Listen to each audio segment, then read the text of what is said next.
저희가 계속해서 창세기 말씀을 묵상하고 있습니다. 이번 주는 이삭에 관련된 이야기를 우리 묵상했는데요. 제가 설교를 준비하면서 본문을 정할 때 이전 같으면 고민하면서 어떤 말씀을 전할까 본문을 정했는데, 우리 안디옥 세움교회에서는 묵상하는 본문이 계속 흘러가고 있어서 그 본문 안에서 말씀을 나누는 것도 좋겠다 싶어서 이번 설교는 우리 본문 묵상 어제 본문이었겠죠. 관련된 이야기를 좀 하고자 합니다. 주인공은 이삭이에요. 창세기를 보면 창세기 앞에는 원역사가 있고요. 1장부터 11장까지, 그리고 12장부터 아브라함 이야기가 진행됩니다. 그리고 아브라함의 자녀 이삭의 이야기가 나오고 야곱, 요셉의 이야기가 나와요. 창세기 50장에서 분량이 많이 차지하는 부분이 아브라함 그리고 요셉입니다. 그에 반해 야곱은 요셉과 함께 중첩되는 부분들이 많고요. 그런데 이삭의 본문은 너무나 작아요. 4명의 주인공이 있는데 그 중에 가장 분량이 작다라고 하는 것은 일반적으로 무엇을 의미할까요? 주연은 아니다, 조연이겠다라고 생각할 수 있습니다. 그만큼 이삭은요, 창세기 전체에서 분량도 작고 한편으로는 영향력도 그닥 있어 보이나? 그런 생각이 듭니다. 왜냐하면 아브라함 하면은 우리가 떠오르는 단어 믿음의 조상, 그리고 하나님의 부르심에 모든 것을 버리고 떠난 사람, 프론티어 정신이 있는 그 아브라함. 그리고 야곱 하면은 뭐가 떠오르죠? 그의 인생 자체가 드라마잖아요. 속이고 도망가고 씨름하고 변화되는 이야기, 굉장히 이야기가 재밌습니다. 그래서 야곱의 인생을 드라마라고 할 수 있어요. 또 요셉은 어떤가요? 정말 각본 없이 인생의 성공기하면 가장 먼저 생각나는 인물 요셉. 그래서 교회에서 가장 연극이나 뮤지컬로 많이 등장하는 인물. 그에 비해 야곱 하면 뭐가 떠오르나요? 이삭 하면 이삭은 창세기에서도 분량이 너무 적어요. 2장밖에 안 됩니다. 아브라함, 야곱, 요셉은 캐릭터가 분명한데 이삭은 딱히 뭔가 떠오르지 않습니다. 대단한 결단도, 극적인 반전도, 강력한 스토리도 없는 것 같아 보입니다. 그래서 그의 인생을 이렇게 보면 조용한 것 같기도 하고, 이삭이 좀 조용하잖아요. 무난하게 산 것 같기도 하고, 눈에 잘 띄지도 않아요. 누가 생각이 나나요? 우리 인생이 그렇지 않나요? 무난하죠. 저와 여러분 똑같아요. 변우석처럼, BTS처럼 뭔가 모든 사람이 각광을 받는 인생은 아니잖아요. 대통령이나 총리처럼 모든 사람이 주목하는 인생도 아니고, 어떻게 보면 75억 인구 중에서 정말 모래알 것 같은 우리, 평범한 평민, 초라해 보일 것 같은 우리. 그러니까 이삭이, 저는 묵상하다 보니까 남이 아니라 나와 동일한 인물 같아 보이는 거예요. 성격은 다를 수도 있겠지만 그 인생 자체가. 이삭을 폄하하는 건 아니지만 다른 인물에 비해서 조금 밋밋해 보여요. 팩트예요. 이삭 선배님 죄송합니다. 여러분, 근데 하나님은 이삭을 어떻게 보셨을까요? 객관적인 지표로 봤을 때 창세기에선 이삭이 굉장히 좁은 분량을 차지하고 밋밋해 보이는 인생이 있지만, 그렇다면 하나님은 이삭을 어떻게 보셨을까? 한번 생각해 보신 적 있나요? 오늘 좀 이런 포인트로 우리가 말씀을 나누려고 그래요. 평범하고 조용하고 밋밋한 이삭.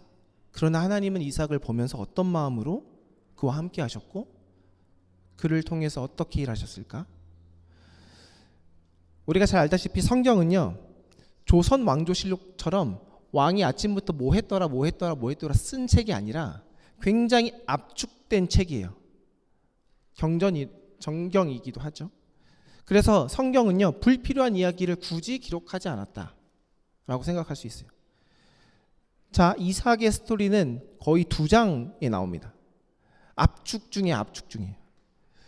그러니까 우리가 이삭을 중요하게 생각하지 않는 이유는 불량 때문이기도 하고 그의 평범함 때문이기도 합니다. 근데 여러분 한번 잘 생각해 보세요. 창세기가 50장이에요.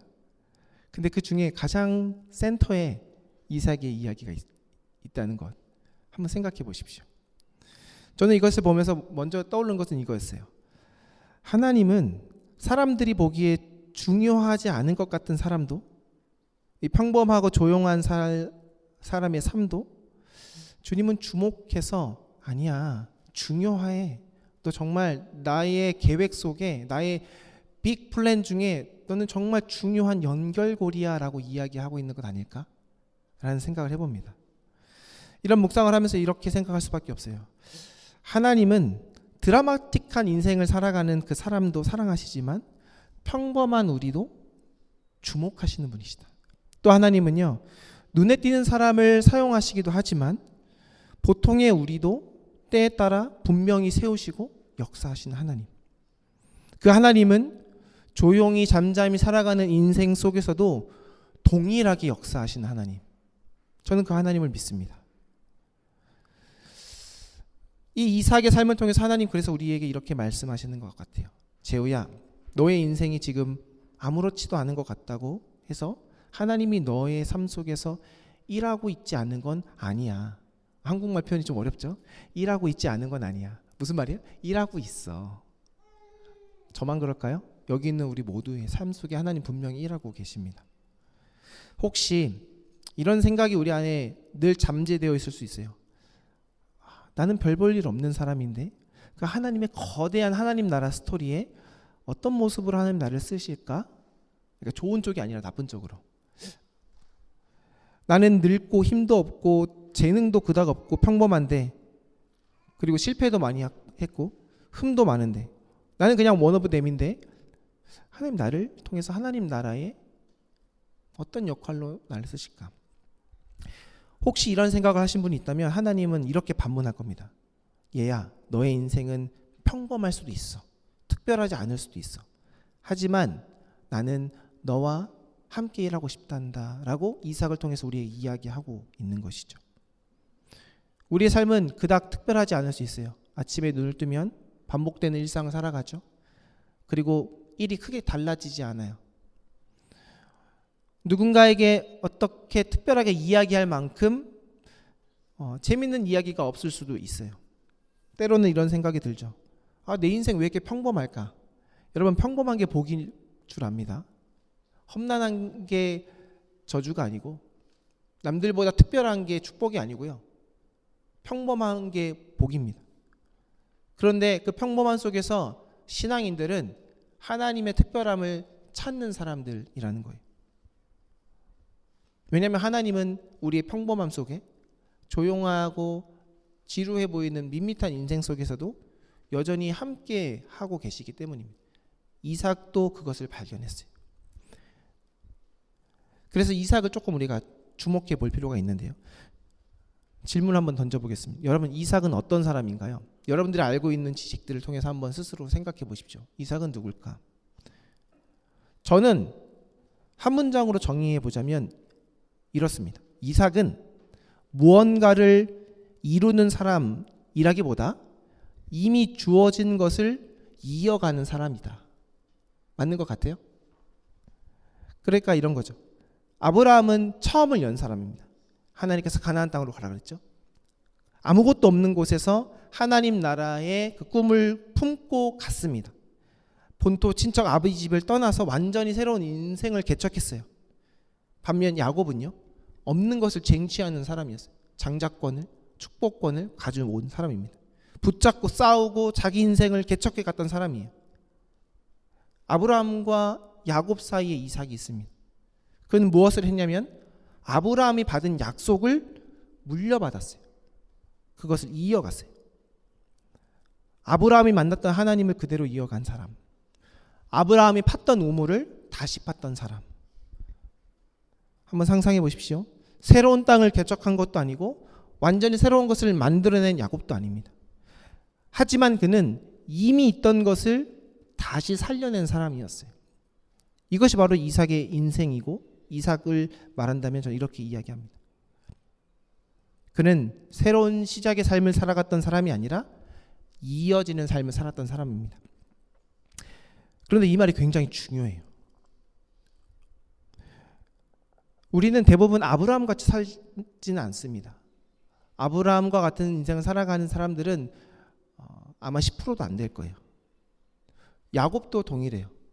그렇게 살아가는 사람들이 많지는 않아요. 대부분의 사람들이요 이삭과 같이 살아갈 겁니다. 여러분 부모님 세대가 이민을 왔기 때문에 아마 아브라함처럼 뭔가 새로운 도전을 했을 수도 있어요.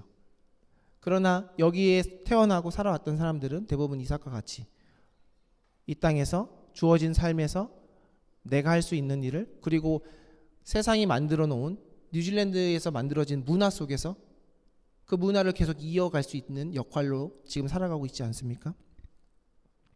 우리가 대부분 이삭과 같은 삶을 이미 살아가고 있어요.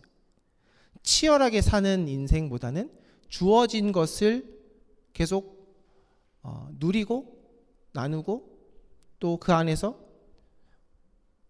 경험하고 살아가는,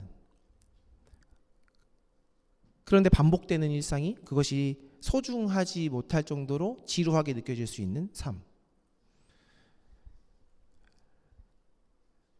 이삭도 아브라함으로부터 받은 그 축복을 어쩌면 당연히 받고 누리고 살아갔던 그 삶이었을 수도 있어요. 이삭에게 있었던 질문은 그래서 바로 이런 질문이었습니다. 평범한 나의 인생에 하나님의 약속은 흘러갈까? 하나님 내 삶을 통해서도 일하시고 역사하실까? 왜냐하면 눈에 보이지 않거든요. 그 축복이 특별하게 나에게, 소중하게 나에게 다가오는 것처럼 느껴지지 않거든요. 근데 성경은 분명히 말하고 있어요. 하나님의 약속은 아브라함을 통해서 시작되었고 지금 너를 통해서 이어가고 있단다. 즉 하나님은 지금 너의 삶을 통해서 일하고 계신단다.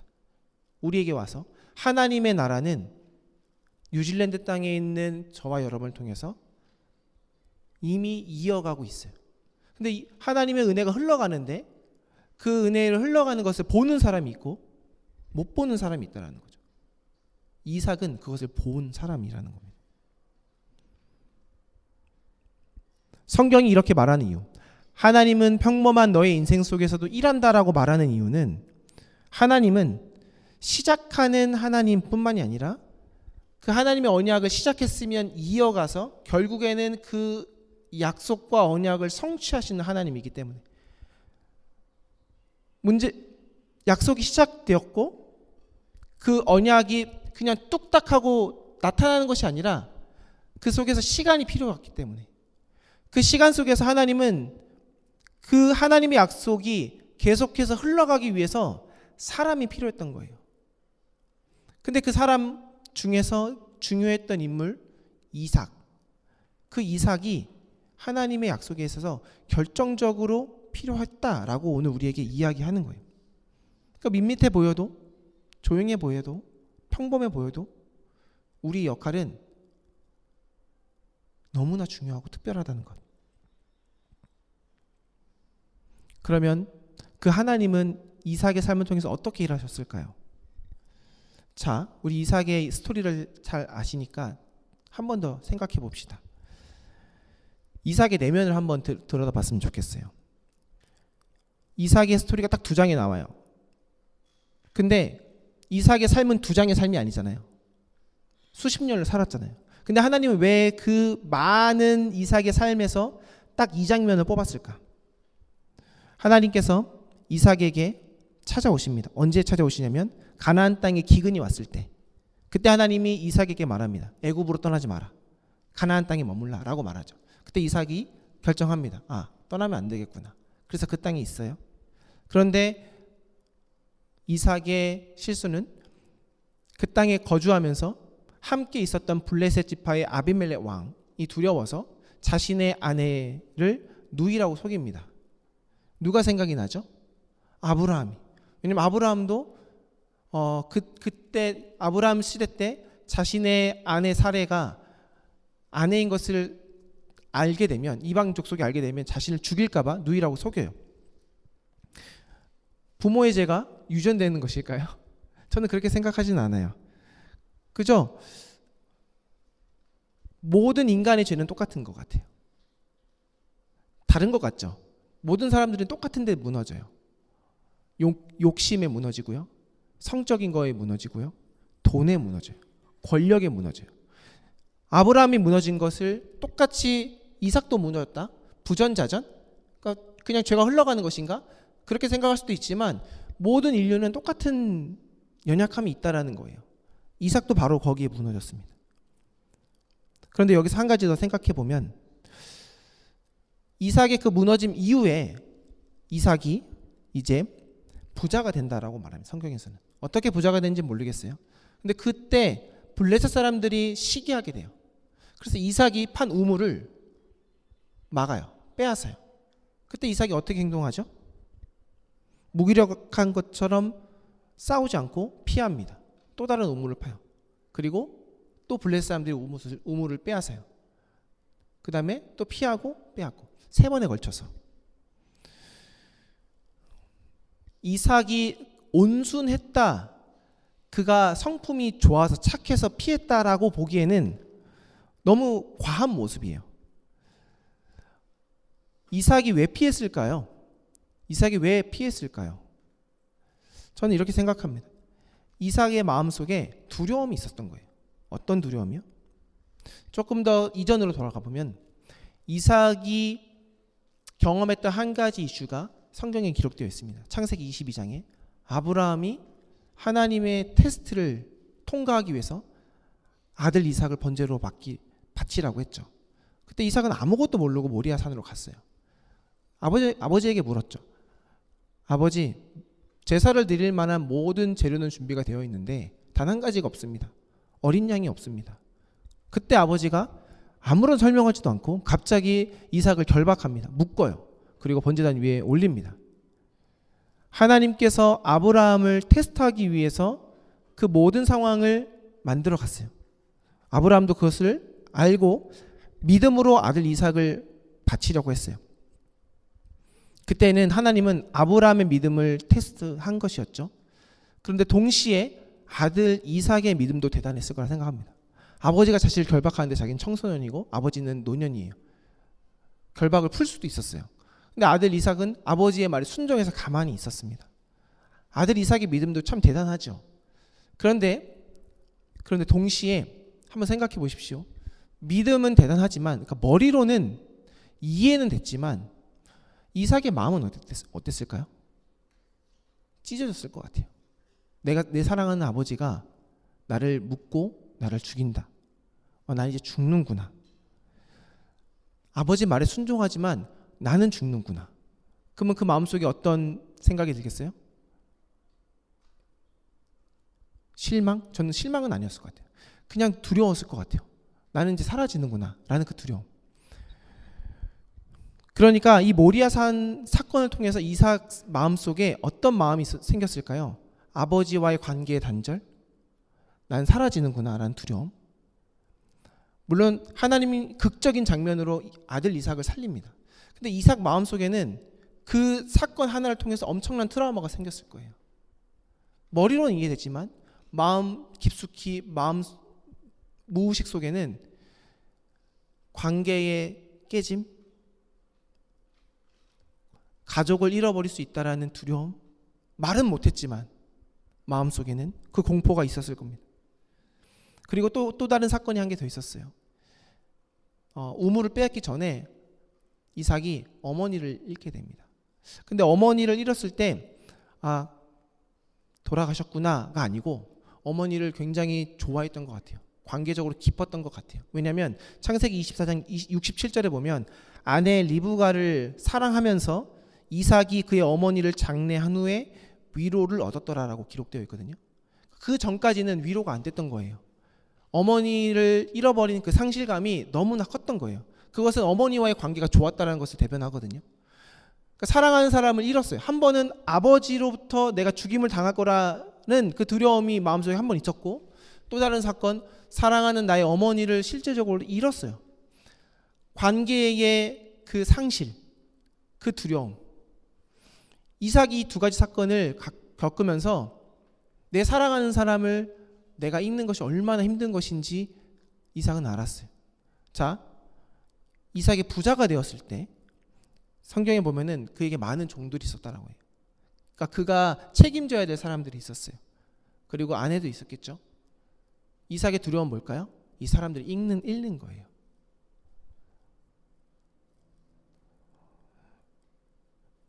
우물을 빼앗기는 것보다 이 사람들이 잃는 게 그에게는 너무나 컸던 문제였던 것입니다. 그러니까 이삭은 이 우물 사건을 통해서 무엇을 깨닫게 되냐면, 무엇을 생각하게 되냐면, 이것 때문에 내 사랑하는 사람을 잃는 그 두려움이 더 컸던 것이 드러나게 되는 겁니다. 그래서 어쩌면 우물을 포기하고 도망간 것 같아 보일 수 있어요. 그럼 한 번이면 되는데 하나님께서는 이 이삭에게 이 우물을 빼앗기는 일을 3번을 겪게 하십니다. 저는 참 궁금했어요. 하나님도 참 무심하시지. 이삭의 그 가장 아킬레스건과 같은 두려움을 계속 건드리는 것 같은 거예요. 이삭이 그걸 직면하면서 포기하면서 이동할 때 이삭의 마음속에 어떤 생각이 들었을까요? 하나님은 지금 이삭에게 이 3번의 우물 빼앗기는 걸 통해서 무언가를 이야기하고 싶었던 것이었어요. 이삭의 인생에 그 많은 이야기가 있었는데 그 중에 하나님은 바로 이 사건을 주목하고 있었던 것이죠. 이삭에게 우물은, 아니 당시 고대 근동 사회에서의 우물은요, 생명과 같은 거예요. 물이 있잖아요. 물이 없으면은 생명이 끊깁니다. 미래를 결정하는 핵심 중의 핵심이 바로 우물이에요. 단순히 조금 손해 보는 게 아니고 목숨이 끊기는 것 같은 거예요. 보통 같았으면 우물을 빼앗겼을 때 2가지죠. 피하진 못할 거예요. 왜냐하면 이걸 뺏기면 우리 생명이 끝나니까. 하나는 잘 설득하거나 협상을 하거나 아니면 싸우거나. 근데 이삭은 이것을 둘 다 포기해요. 앞서 말한 그 두려움 때문에. 성경을 표면적으로 보면 이삭은 또 도망가는 것 같이 보입니다.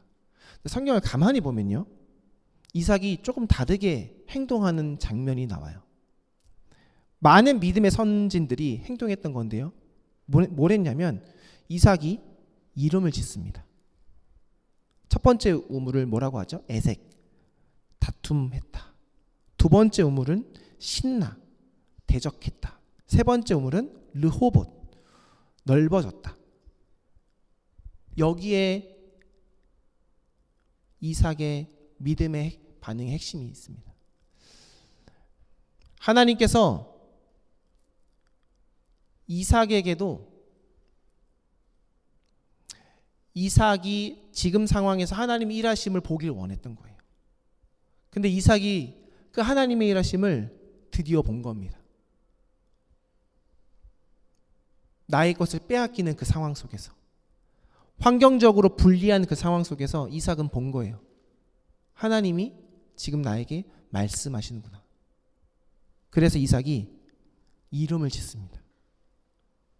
여러분, 이름을 짓는다는 건요, 단순히 불만을 표하는 게 아니에요. 하나님, 신나, 에색, 르호봇, 하나님, 내가 이 블레셋 족속을 저주하거나 내 환경을 탓하지 않습니다. 그러나 하나님, 이 우물을 내어드리고 떠나면서 이름을 짓는 이유는 하나님이 기억하실 줄로 믿기 때문입니다. 하나님께서 말씀하셨죠. 제가 이 땅에서 번성할 것이라고. 저는 그 하나님을 믿기 때문에 이곳에 이름 하나 남기고 떠납니다. 환경을 바꾸려고 하지 않았어요. 이삭은 환경을 바꾸는 것이 아니라 그 환경 속에 침투하셔서 나와 함께 하시는 하나님을 믿고 떠나는 겁니다. 하나님께서 이삭에게 던져준 건 뭐냐면 너의 두려움에 직면하라였어요. 너의 상처를 직면하라. 아버지가 널 죽이려고 했고 너의 사랑하는 어머니가 세상을 떠났을 때 너가 가졌던 상처와 두려움과 그 상실감을 직면해서 너가 나를 만나기 원한다. 하나님께서 과제를 던져준 거예요. 그 우물을 보면서 그는 싸우거나 탓하거나 협상하려 하지 않습니다. 하나님의 존재 앞에, 임재 앞에서 하나님 이름을 짓고 하나님 기억해 주십시오라고 말하면서 떠납니다. 모든 통제권을 하나님 앞에 넘기고 이삭이 했던 거는 하나님 보고 계시죠? 라고 했던 한마디. 성경에 나와 있잖아요. 근데 그가 이름을 졌다라는 것은 하나님 앞에서 그가 믿음의 반응을 했다라는 반증. 여러분 이것이 바로 이삭의 영성입니다. 평범해 보였던 그 이삭의 삶 속에 하나님이 함께 하셨는데 이삭이 그것을 보게 된 것입니다. 이것을 창세기는 우리에게 전해주고 싶은 것이었어요. 이삭의 삶과 이삭의 인생이 바로 우리와 같은데 우리 인생 평범하고 조용하고 밋밋한 우리 인생 속에서 하나님 분명히 일하신다. 그런데 여러분 우리 인생이 밋밋하고 평범하다고 할지라도 여러분 마음속에 두려움 없나요? 상처가 없나요? 상실감이 없나요? 각자 삶을 걸어오면서 남들에게 이야기하지 못할 아픔과 걱정과 나만이 겪는 스트레스와 아픔들이 있죠. 그것을 누가 아신다? 하나님이 아신다. 그래서 하나님 우리에게 우물을 던져주세요. 우리가 할 것은 무엇이죠? 우물을 가지고 협상하거나 타협하거나 다투거나 차지하려는 그런 세상적인 방법이 아니라 하나님은 그 안에서 우리가 믿음의 반응으로 주님 앞에 나아가길 원한다라는 것입니다. 이삭의 영성은 바로 이것입니다. 이름 짓기를 통해서 내가 세상의 것은 빼앗겨도 하나님의 믿음은 무너지지 않는다. 하나님은 하나님을 기억하는 자에게 모든 걸 잃어도 다시 시작할 수 있는 변화를 하나님께서 허락하신다. 그리고 나서 하나님께서 오늘의 말씀을 주시는 겁니다. 창세기 26장 24절. 그 밤에 여호와께서 그에게 나타나 이르시되 나는 내 아버지 아브라함의 하나님이니 두려워하지 말라. 내 종 아브라함을 위하여 내가 너와 함께 있어 내게 복을 주어 내 자손이 번성하게 하리라. 하나님께서 이삭에게 하신 말씀, 두려워하지 말라. 내가 너와 함께 있겠다. 이 말씀을 먼저 하지 않았다는 거에 포인트가 있습니다. 우리는 이 모든 스토리를 알기 때문에 하나님이 나와 함께함을 경험했고 믿음으로 알지만 이삭은 그 두려움을 직면한 이후에 하나님께서 반대로 이야기했다는 것. 여러분 이삭의 믿음이 어떻게 보이시나요? 전 아브라함보다 어쩌면 더 대단해 보입니다. 아브라함에게 먼저 그의 두려움을 걱정하지 말라고 이야기했지만 하나님은 이삭의 스스로 그 두려움을 딛고 일어난 다음에 이 말씀하셨습니다. 이 말씀의 의미는 뭘까요? 전 칭찬으로 들립니다. 잘했다. 너가 너의 아버지의 그 믿음을 그 유업을 물려받았구나라고 칭찬하고 있는 것입니다. 그 하나님은 두려워하지 말라 내가 너와 함께 있겠다라고 말씀하셨던 그 하나님은 어떤 하나님이시냐면 이삭의 문제를 하나님이 해결하기 전에 이삭 스스로 해결해 나가면서 칭찬하신 하나님. 문제를 먼저 없애기보다 그 문제 속에 이미 함께 하셨고 그 문제 속에서 함께 걸어오셨던 그 하나님이라는 것입니다. 조심스럽게 여러분들에게 질문해 봅니다. 여러분의 인생은 어떤가요?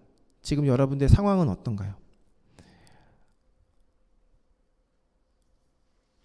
나의 삶과 나의 믿음을 보면서 나는 아브라함과 같은 믿음 없는데, 나는 저 목사님과 같은 그런 영성이 없는데, 나는 저 사람과 같이 특별한 재능이 없는데,